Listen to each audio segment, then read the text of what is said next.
வருகிற 10ஆம் தேதி பிரதமர் மோடி வயநாடு செல்ல இருப்பதாக தகவல். நிலச்சரிவால் பாதிக்கப்பட்ட பகுதிகளை பார்வையிட திட்டம்.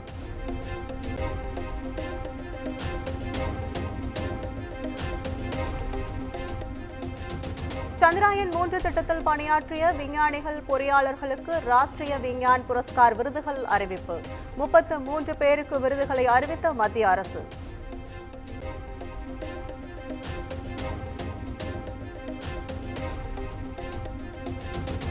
ஒலிம்பிக் மல்யுத்தம் 50 கிலோ எடைப்பிரிவில் இறுதிப் போட்டிக்கு தேர்வான வினேஷ் போகத் தகுதி இழப்பு. 100 கிராம் அதிக எடை இருந்ததால் தகுதி நீக்கம் செய்யப்பட்டதாக ஒலிம்பிக் அசோசியேஷன் தகவல்.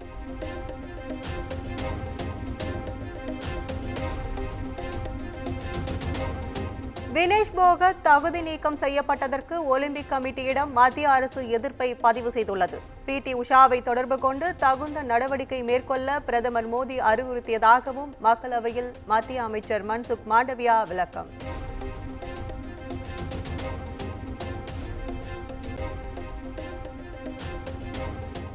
வினேஷ் போகத்திற்கு விளையாட்டுத்துறை சார்பில் சிறந்த பயிற்சியாளர் அளிக்கப்பட்டிருந்தார். 50 கிலோ எடைப்பிரிவில் அனுமதிக்கப்பட்ட அளவை விட வினேஷ் போகத் 100 கிராம் எடை கூடுதலாக இருந்ததாகவும் மக்களவையில் மன்சுக் மாண்டவியா விளக்கம்.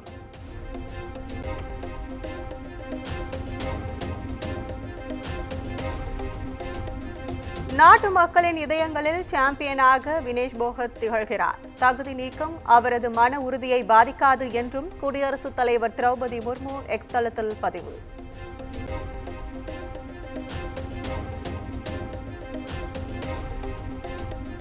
சாம்பியன்களின் சாம்பியனான வினேஷ் போகத் இந்தியாவுக்கு பெருமை. வலுவாக திரும்பி வருவார் என நம்புவதாகவும் பிரதமர் நரேந்திர மோடி எக்ஸ் தளத்தில் பதிவு.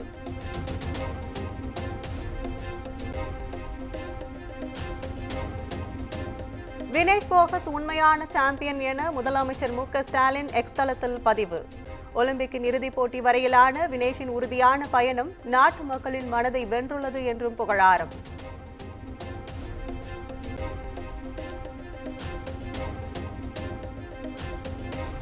வினேஷ் போகத் தகுதி நீக்கம் குறித்து சர்வதேச மல்யுத்த கமிட்டியிடம் மேல்முறையீடு செய்துள்ளோம். வினேஷ் போகத் தகுதி நீக்கம் செய்யப்பட்டது குறித்து இந்திய ஒலிம்பிக் சங்க தலைவர் PT உஷா விளக்கம்.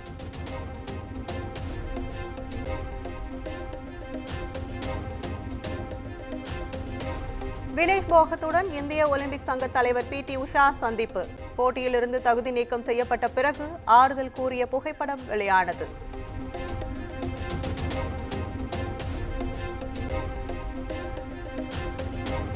முதுகலை நீட் நுழைவுத் தேர்வுக்கான வினாத்தாள்கள் விற்பனை என சமூக வலைதளங்களில் பரவும் செய்திகளால் குழப்பம்.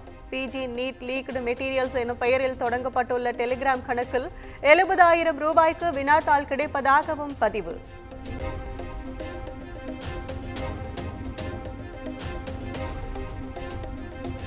மாணவர்களின் தகவல் தனியார் பொறியியல் கல்லூரிகளுக்கு விற்கப்படுவதாக அதிர்ச்சி ரிப்போர்ட். மாணவர்களை தொடர்பு கொண்டு தங்கள் கல்லூரியில் சேருமாறு அழைத்தது அம்பலம்.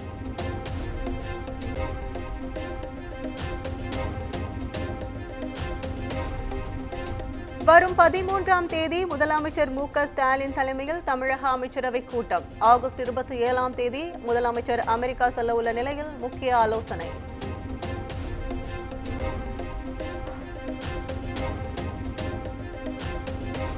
சொத்து குவிப்பு வழக்குகளில் அமைச்சர் KKSSR ராமச்சந்திரன், தங்கம் தென்னரசு ஆகியோரை விடுவித்த உத்தரவு ரத்து. தாமாக முன்வந்து விசாரணைக்கு எடுத்த வழக்கில் நீதிபதி ஆனந்த் வெங்கடேஷ் அதிரடி தீர்ப்பு.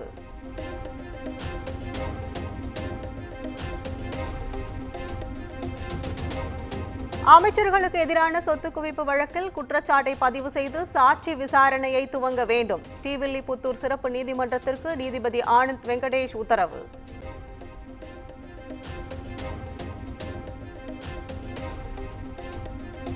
அவதூறு வழக்கில் சபாநாயகர் அப்பாவு செப்டம்பர் 9ஆம் தேதி நேரில் ஆஜராக வேண்டும். MP MLAக்களுக்கு எதிரான வழக்குகளை விசாரிக்கும் சிறப்பு நீதிமன்றம் உத்தரவு.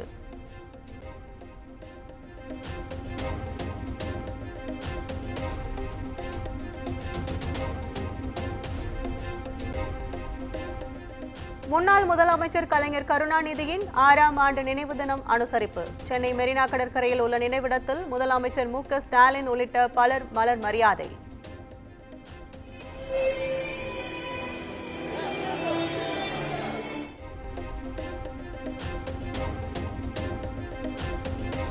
அமலாக்கத்துறை வழக்கிலிருந்து விடுவிக்க மறுத்த முதன்மை அமர்வு நீதிமன்ற உத்தரவுக்கு எதிராக செந்தில் பாலாஜி தொடர்ந்த வழக்கு.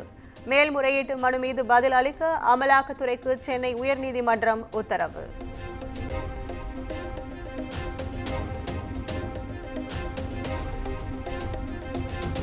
அதிமுகவின் அவசர செயற்குழு கூட்டம் வரும் 16ஆம் தேதி நடைபெறும் என பொதுச் செயலாளர் எடப்பாடி பழனிசாமி அறிவிப்பு. செயற்குழு உறுப்பினர்கள், மாவட்ட செயலாளர்கள், நாடாளுமன்ற சட்டமன்ற உறுப்பினர்கள் கலந்து கொள்ள அறிவுறுத்தல்.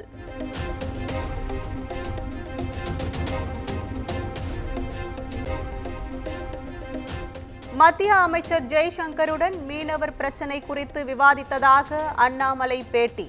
மீனவர்களையும் படகுகளையும் விடுவிக்க நடவடிக்கை எடுப்பதாக அமைச்சர் உறுதி அளித்திருப்பதாக தகவல்.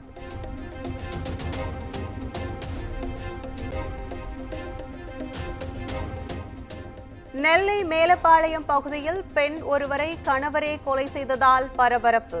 இதே பகுதியில் நேற்று முன்தினம் ஒருவர் கொல்லப்பட்ட நிலையில் தொடர் கொலைகளால் மக்கள் அச்சம்.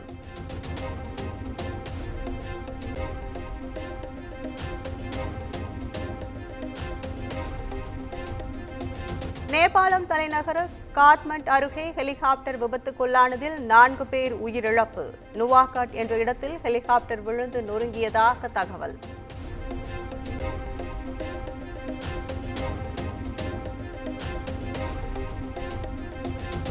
இலங்கை அதிபர் தேர்தலில் மஹிந்த ராஜபக்சே மகன் நமல் ராஜபக்சே போட்டி. இலங்கை பொதுஜன பெரமுனா கட்சி அறிவிப்பு.